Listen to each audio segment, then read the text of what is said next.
केंद्र की सेवा की तो मुझे लगा कि I am contributing to national security. जब स्टेट्स की सेवा की तो मुझे हमेशा ये लगा कि I am doing not police job, I am doing social service. और बदमाशों को सजा दिलाने में, माफिया को मतलब डंडा से ठुकाई करने में मुझे बहुत आनंद आता था कि बदमाशों को तो मतलब ये हमारा सारा इतिहास देवी देवताओं का ही है, बदमाशों को तो मतलब इनको ठिकाने लगाओ। इसमें मुझे बड़ा संतोष मिलता था कि देखो आज फलाने आदमी को अंदर कर दिया। तो सर ये पुलिस की जो सेवा है उसको आपने एक्चुअल में सर्विस की तरह ही लिया? मैंने उसको तो सोशल सर्विस के रूप में कोई लिया। ऐसा केस जो आपके बहुत कहते हैं ना कि आज तक भी आपके दिल के बहुत करीब है? वैसे तो बहुत सारे, देखिए ऐसे तो बहुत सारी घटनाएं हैं, पर यह है कि माफिया के विरुद्ध देखिए आजकल योगी जी के नेतृत्व में उत्तर प्रदेश में बहुत अच्छा अभियान चल रहा है। और माफिया वहाँ से मतलब एक तरह से कहीं उनको उन्होंने नेस्तनाबूद कर दिया। और माफिया जानते हैं वो पल पोस नहीं सकते, सबको या तो बिल्डिंग गिर गई है या उनकी संपत्ति कुर्क हो गई है या तो घायल हो गए या मर गए, कुछ न कुछ हो गया है।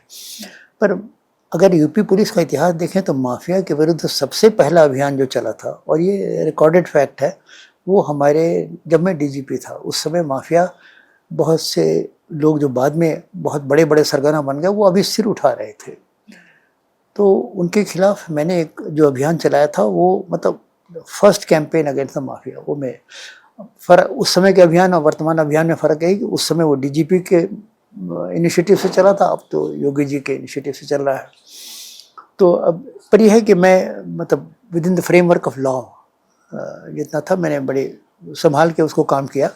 पर उस framework with in the framework of law काम करके और मतलब बहुत से मतलब माफिया उस समय या तो भूमिगत हो गए थे या उत्तर प्रदेश छोड़ के चले गए थे।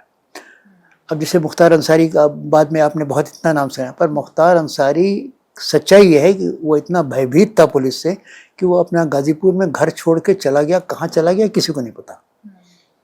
अब जैसे आजकल तो मतलब माफिया का सबका मालूम है कि सब ये इलाहाबाद में अतीक अहमद रहते हैं और मुख्तार अंसारी गाजीपुर में रहते हैं, शहाबुद्दीन उधर बिहार में कहाँ रहते हैं, सबका एड्रेस मालूम है। अगर आप पकड़ना चाहें तो कोई मनाही नहीं है। पर ये कई माफिया ऐसे थे जो दो खास तौर से नाम लूँगा, डीपी यादव और मुख्तार अंसारी, ये दोनों वो अपना भाग गए थे। और डीपी यादव को तो फिर दरगाह ने कहा भैया देखो पुलिस तुम्हें छोड़ेगी नहीं, तुम अगर अपनी जान बचाना चाहते हो तो सरेंडर करके चले जाओ जेल में। तो सरेंडर करके उनका भी हमारी जान बची रहेगी, जेल में जाओ। जेल में जाके पड़े रहे। सुल्तानपुर में मजिस्ट्रेट के सामने उन्होंने सरेंडर किया और चले गए जेल में। Mukhtar Ansari was not traced.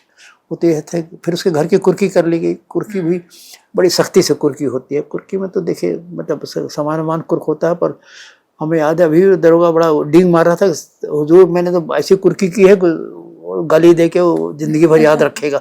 घर का कोई सामान नहीं छोड़ा और जो सामान दीवार में जड़ा है वो सब भी उखाड़ ले गए थे सब।